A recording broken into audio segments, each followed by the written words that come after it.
अस्सलाम वालेकुम। कड़वी हकीकत टीवी के मोअज़्ज़िज़ दोस्तों, अगर आप चैनल पर नए हैं तो चैनल को लाइक और सब्सक्राइब करें ताकि आने वाले नए नोटिफिकेशन आपको बर वक्त मिल सके। शुक्रिया।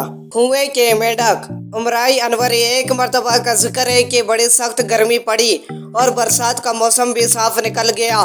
तालाब और झीलें खुश्क होने लगी। झीलों में मछलियां तड़प तड़प कर मरने लगी। बगलों ने अब दरिया का रुख किया जहां बेशुमार मछलियां रहती थी। एक बगले ने एक मोटी ताज़ी मछली पकड़ी और चोंच में दबा कर ले उड़ा कि किसी दरख्त पर बैठकर मज़े से खाऊंगा, मगर मछली भी ताकतवर थी। जोर से फड़फड़ाई और यूं बगले की चोंच से आज़ाद होकर नीचे गिरे। इत्तेफाक से बगला उस वक्त एक कुएं के ऊपर से गुजर रहा था। मछली आज़ाद होकर गिरी तो कुएं में आ पड़ी। उस कुएं के अंदर कई छोटे बड़े मेंढक बहुत दिनों से रहते थे। मछली को देखकर बहुत हैरान हुए। उन्होंने ऐसी चीज कभी नहीं देखी थी। एक बड़ा सा मेंढक हिम्मत करके आया और मछली से पूछने लगा, तुम कौन हो, कहाँ से आई हो? मछली ने उसे बताया, मैं पानी की मखलूक हूँ, मुझे मछली कहते हैं। मैं दरिया में रहती थी और दरिया ही मेरा घर है। मेंढक ने हैरानी से पूछा, दरिया क्या होता है? मछली ने बताया, दरिया बहुत लंबा चौड़ा होता है, उसमें गहरा पानी होता है जो बहता रहता है, बहुत लंबा चौड़ा। जब पानी बहता है तो लहरें उठती है और हमें झूला झुलाती है। मेंढक उछल कर कुएं के एक किनारे पर पहुंचा और वहां से तैरता हुआ आया और मछली से पूछा, क्या दरिया इतना चौड़ा होता है? मछली ने कहा, नहीं भाई मेंढक, ये फासला तो कुछ भी नहीं, दरिया तो कहीं ज्यादा चौड़ा होता है।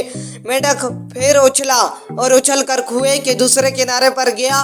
फिर वहां से तैरता हुआ आया और मछली से पूछने लगा, दरिया क्या इतना लंबा होता है? मछली को हंसी आ गई और वो कहने लगी, नहीं नहीं मियाँ मेंढक, ये फासला तो कुछ भी नहीं है, दरिया तो मीलों लंबा होता है। मेंढक बड़ी बड़ी आंखें निकाल कर मछली को देखने लगा और बोला, तुम जरूर मुझसे मजाक कर रही हो।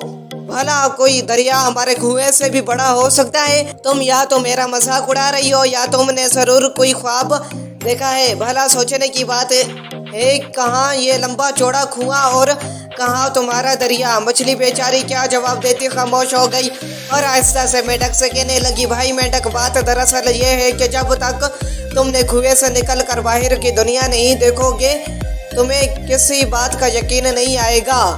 दुनिया देखनी है और नई नई चीज़ें देखनी है तो कुएं से निकलो, मगर मुश्किल ये है कि तुम्हारा कुआं सचमुच बहुत गहरा है। मैं सोचती हूँ कि बगले की चोंच से तो निकल आई, मगर इस कुएं से किस तरह निकलूंगी? थोड़ी ही देर गुजरी थी कि कुछ बच्चे पानी की तलाश में इस तरफ आ निकले और के हाथ में डोल और लंबी सी रस्सी थी। एक लड़के ने डोल को रस्सी से बांध कर कुएं में डाला। डोल में पानी के साथ मछली और मेंढक भी आ गए। एक लड़का खुशी से चिल्ला उठा, दोस्तों डोल तो हमने पानी निकालने के लिए डाला था, ये मछली और मेंढक कहाँ से आ गए? दूसरा लड़का बोला, ये बेचारी मछली इस कुएं में कहाँ से आ गई? चलो इसे दरिया में छोड़ आए, हमें तो पानी चाहिए। बड़े रहमदिल बच्चे थे कि उन्हें मछली के हाल पर तरस आ गया। दौड़ते हुए दरिया पर गए और मछली और मेंढक को दरिया में छोड़ आए। अगर दरिया का पानी भी कुएं के पानी की तरह शफाफ होता तो दरिया में से पानी ले जाया करते। मेंढक ने जब दरिया देखा तो हैरान रह गया। अब उसे मछली की बातों पर यकीन आने लगा और सोचने लगा कि अब मैं वापस कुएं में जाकर दूसरे मेंढकों को बताऊंगा कि मछली जो कुछ कह रही थी वो सच था। मैं वो सब देख कर आ रहा हूँ।